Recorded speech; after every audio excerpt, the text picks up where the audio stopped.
नवरंग सिंह है हमारा नाम।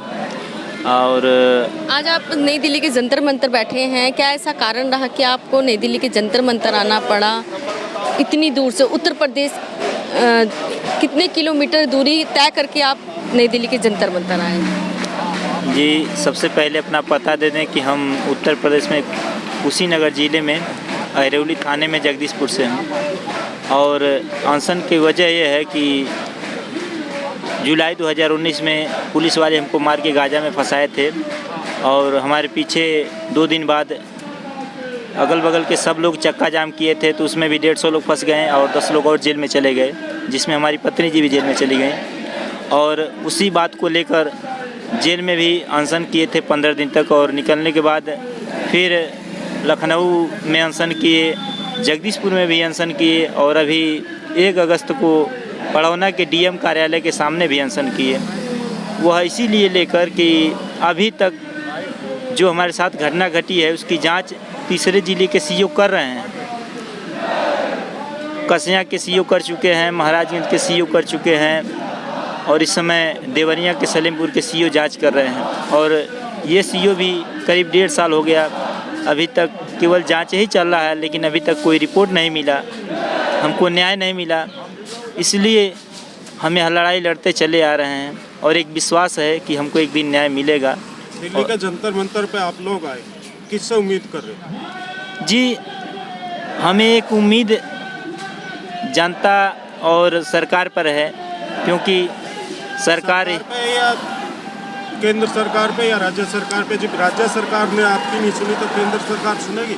जी, हमको एक विश्वास ये है कि जब कदम आगे बढ़ाएंगे तो सरकार भी कहीं न कहीं सुनने के लिए मजबूर हो जाएगी या फिर सच्चाई जानने की कोशिश करेगी।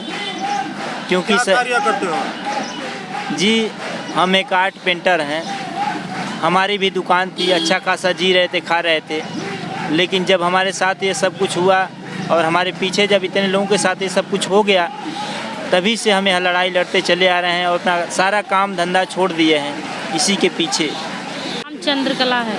चंद्रकला जी, आखिर क्या हुआ आप लोगों के साथ कि आपको दिल्ली के जंतर मंतर पे अमरण अनशन पे बैठना पड़ा?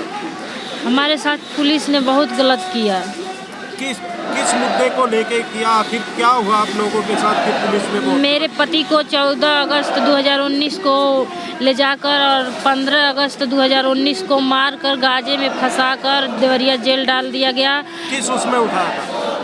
उसी दुकान पे बैठे थे, दुकान से लेके गए और ले जाकर। दुकान से ऐसे कैसे उठा लेंगे? कोई बात तो हुई होगी, कुछ तो बताया होगा। बात यही थी कि एक भूमाफिया संतोष पांडे है जो जमीन कब्जा करना चाहता था, उस पे हमारे पति आवाज़ उठाए, उसी के विरोध में वो ले गए। आपकी अपनी दुकान थी? दुकान किराए पे थी? नहीं, अपना दुकान था, जैसे गांव की बंजर जमीन थी उसमें अपना दुकान था। जमीन आप ही की थी? नहीं, जमीन गांव की बंजर थी और वह दूसरे गांव का है और ही ग्राम सभा का है और हमारा ग्राम सभा में आपने दुकान बना रखी है? जी। और दूसरे गांव का भूमाफिया है? भूमाफिया, हाँ। उसकी सह पे आप लोगों के साथ किया? जी। तो गांव के लोग आपके साथ हैं? जी। योगी जी से क्या कहूँ, योगी जी के पास गई थी, योगी जी सुने नहीं।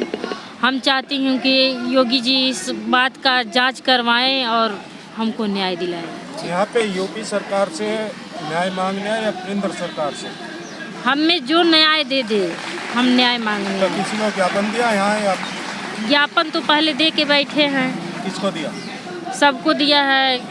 तो यह ज्ञापन माननीय राष्ट्रपति महोदय, माननीय प्रधानमंत्री महोदय, यहाँ पर माननीय सीएम केजरीवाल महोदय और अपने उत्तर प्रदेश के योगी जी और वहाँ की डीजीपी, अपने वहाँ के डीएम महोदय और भी लोगों को दिया है, याद नहीं, हमारे पत्र में लिखा हुआ है।